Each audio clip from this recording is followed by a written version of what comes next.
Hello, welcome to another Facts and Dimensions Spotlight Dataset.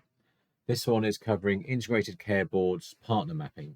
That is the local authorities and NHS trusts that belong to each ICB, and also the sub-ICBs, which were the CCGs.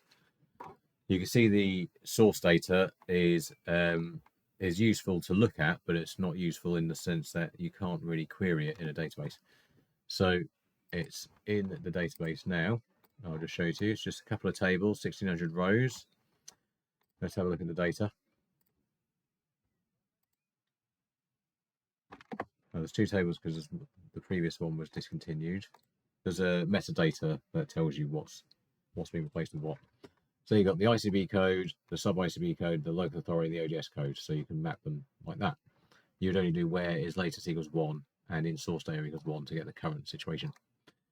Okay, that and thousands of other tables of data in this database. There's a link in the description. You can get access to it now, free for 30 days.